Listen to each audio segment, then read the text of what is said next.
we talk about online content, there's a couple of terms that come up that describe content that's not typical or that isn't part of the mainstream internet. So two terms that you see thrown around are the deep web and probably more provocatively, the dark web. So what are these things? What is the deep web? So the deep web refers to content that is available on the internet using a standard web browser, but that is not accessible to search engines. Now you might think that this is illicit content or illegal stuff, but it typically isn't. In fact, a lot of the content that you access on a daily basis falls into this category simply because it's not accessible to a public search engine. So for example, all of your mail that you access through a service like Gmail or Hotmail, though the contents of those messages are things that you can access using your web browser, that's why it's browser-based mail, but are not available to search engines. You hope not, because you don't want people to be able to search through your mailbox using a public search engine. Other examples of content are stuff that's behind paywalls, newspaper articles, and some of that they may allow or try to make sure that robots can access and index so that you can find it using the search engine, but in certain cases it's not available in that way. Other examples, streaming video, various types of music content that you can sort of access through your browser. So there's actually quite a bit of the content. Most of the stuff on Facebook, for example, falls into the deep web category where it's trapped inside this sort of proprietary ecosystem and is not accessible to search engines like Google and other things. So the deep web, not a particularly mysterious place, not a particularly, it's not like a sort of an illegal place. It's just lots of content that's available online, but that requires some sort of authorization or a payment or some type of authentication process to access, and therefore cannot be viewed just by a robot that's crawling the web. The dark web, on the other hand, typically refers to content that is available on the internet that cannot be accessed through a standard web browser. So the dark web, if we think about the deep web, let's say, requires authentication of some kind. That's typical to the deep web. On the other hand, the dark web, requires special software. This might be peer-to-peer software like Tor or other tools that people use to share various types of sort of content with each other. And the content that's available on the dark web is content that's, you can imagine, is there for a reason. There's a reason that it's not available on sort of the light web. It's because maybe it's illegal content, maybe it's copyrighted. So the music that you can access via a peer-to-peer music sharing tool, that content might be considered to be part of the dark web. It's illegal, it's not supposed to be available, and you need a special piece of software, in this case that particular peer-to-peer music sharing tool, to access it. And there's all sorts of stuff on the dark web, pretty much anything that people want, and anything that people are willing to pay money for, anything that you can put online is there, and you can use your imagination to think about all the different types of things that you might find on the dark web. Now the dark web is not entirely a place that's devoted to illicit activities. For example, some of the transfers of information between whistleblowers and journalists might occur on the dark web, and that's done for reasons of privacy. They're trying to keep those transactions secret. They're trying to make sure that whatever government or organization the whistleblower is calling out doesn't view the content or can't access the content while it's being transferred and other things. So deep web, all the content that's out there on the internet you can access through your web browser, but requires some type of authentication. So Facebook, your email, Google Docs, videos you have to pay for, whatever. Dark web, content that requires some sort of special piece of software to access. So for example, the music that you can, copyrighted music that you can exchange using some sort of peer-to-peer music sharing client. A lot more illicit content on the dark web, but not entirely devoted to illicit activities.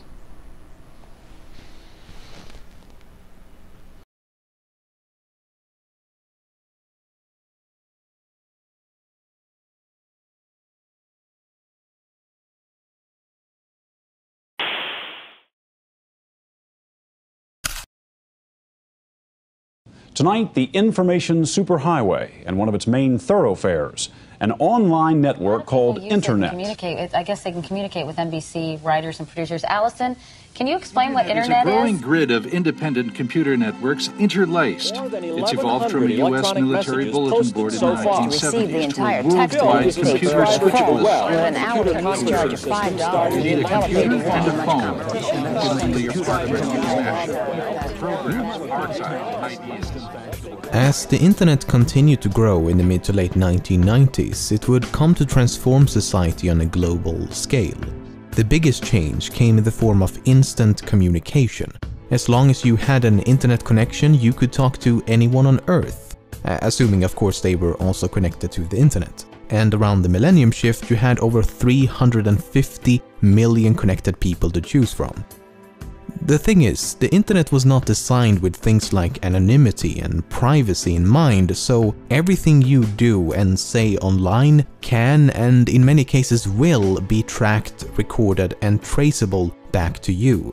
Some people are very concerned about their privacy, and in the mid-1990s, one such group of people was the United States federal government. A team of computer scientists and mathematicians working for a branch of the US Navy known as the Naval Research Laboratory, abbreviated as NRL, began development of a new technology known as onion routing. Onion routing would allow for anonymous bidirectional communication, where the source and destination cannot be determined by a midpoint.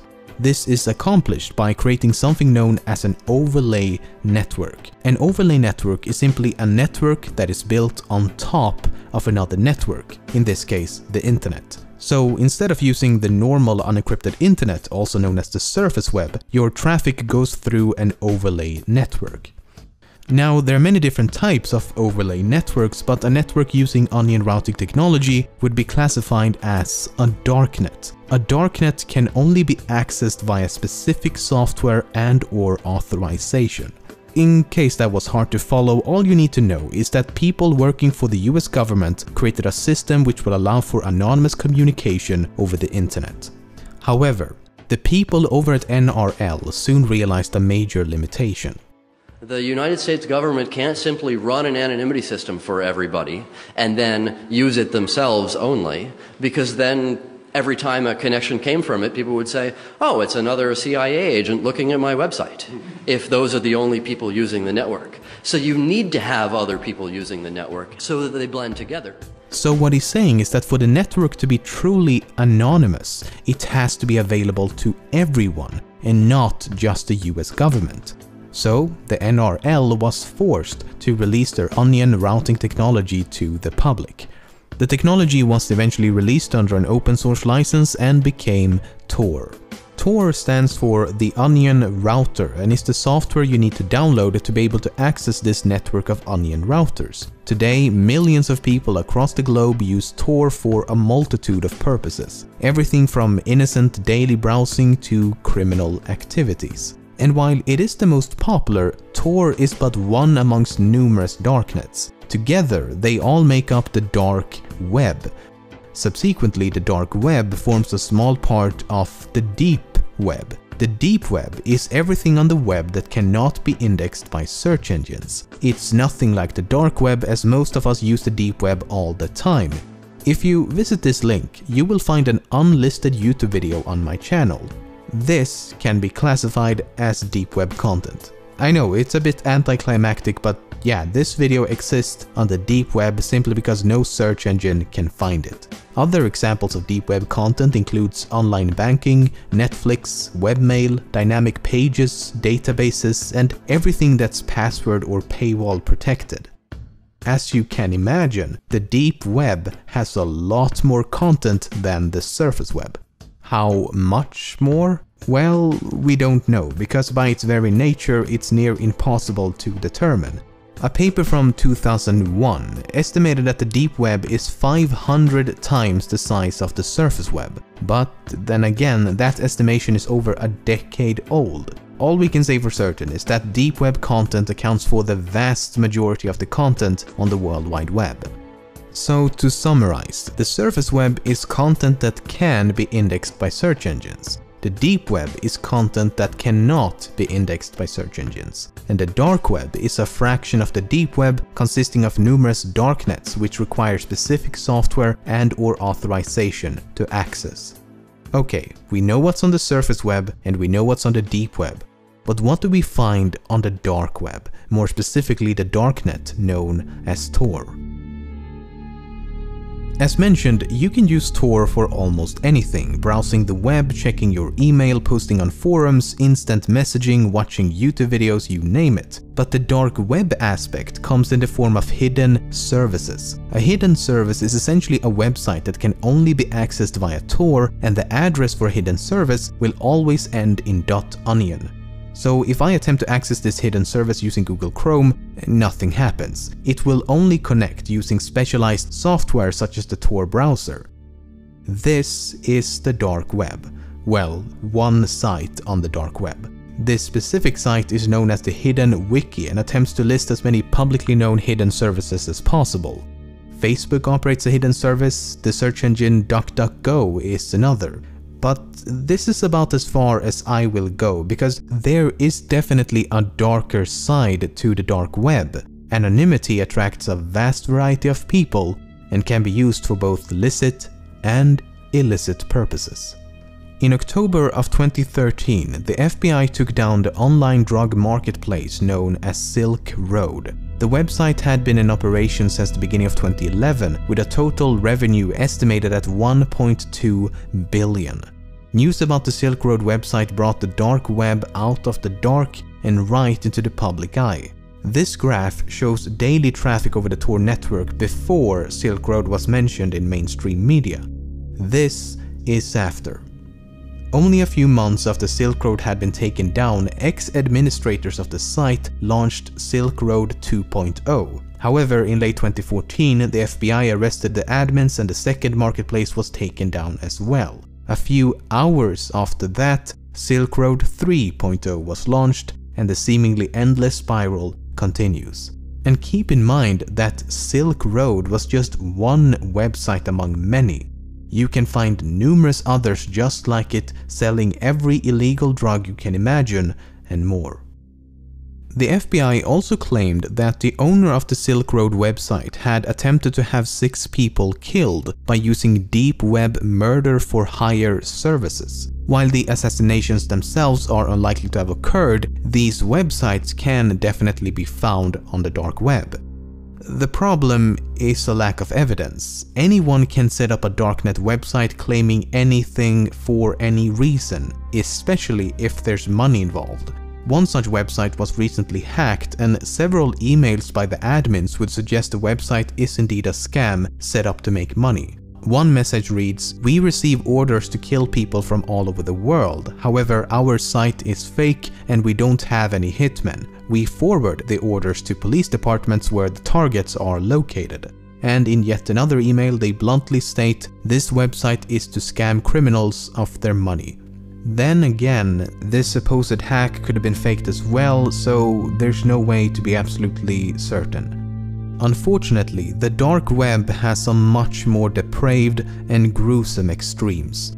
Many websites contain various forms of sexualized torture and killing of animals, and child pornography sites are a huge problem on the dark web. A site known as Lolita City, which has now been taken down, contained over 100 gigabytes of photos and videos and had around 15,000 members. Another website known as Playpen was taken down by the FBI in 2015, which may have been the largest child pornography site on the entire dark web, with over 200,000 members. There's somewhat of an urban legend known as Red Rooms. A Red Room is a live stream of a person being tortured and or murdered for the entertainment of others. Supposedly, the viewers may even interact by typing down instructions. Again, there's no evidence of this ever taking place, but the myth persists. Not too long ago, a .onion link appeared on various forums which would take you to a page claiming that a Red Room style livestream would shortly begin. The victims were supposedly captured ISIS terrorists, and the soon-to-be killers promised hours of torture. Though the first hour would be family friendly. You know, for all the kids staying up late to watch a person being brutally murdered live on the dark web. After much morbid anticipation, the live stream went live and viewers were greeted by a plate of bacon. Mainstream media would have you believe that the surface web is just a thin layer on top of an enormous criminal underground, but it couldn't be further from the truth, and it's no wonder as they frequently confuse the dark web with the much larger deep web. A recent study from early 2016 found that out of 2,723 active .onion websites on the Tor network, 1,547 contained illicit content, so that's over half. This includes pornographic material, drugs, money laundering, cyber terrorism, contract killers, trading of firearms and weapons, etc. But only 3 to 6% of all Tor users actually use these hidden services. So only 3 to 6% use the dark web. The vast majority exclusively use Tor to protect their privacy and to browse the surface web anonymously and have never visited a .onion website. So while there's no question that the dark web contains some of the most horrific content on the entire web, it's nowhere near as extensive as some make it out to be. Okay, here's a question then. How do you prevent criminals from using these services while still allowing lawful citizens to protect their privacy? The answer is quite simple. You don't. You can't restrict something that is by its very nature meant to be unrestrictive. That's the problem with anonymity. Anyone can do or say anything, so we have no choice but to take the good with the bad. Even if law enforcement agencies had the ability to shut the entire network down completely, they wouldn't, because the US government need Tor as much as anybody else. Remember, they created this technology, and they did not create this technology just so they could release it to the public for free.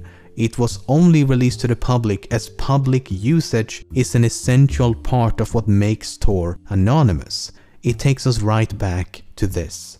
The United States government can't simply run an anonymity system for everybody and then use it themselves only, because then every time a connection came from it, people would say, oh, it's another CIA agent. Who do you think funds the Tor project? In 2007, 100% of the Tor project's funding came from the US government. In 2008, 86%. In 2009, 90%. In 2010, 94%. In 2011, 78%. In 2012, 81%. In 2013, 94%. A government agent working undercover is as much in need of online anonymity as a terrorist, pedophile, or whistleblower. It's everyone or no one. That's the unfortunate truth.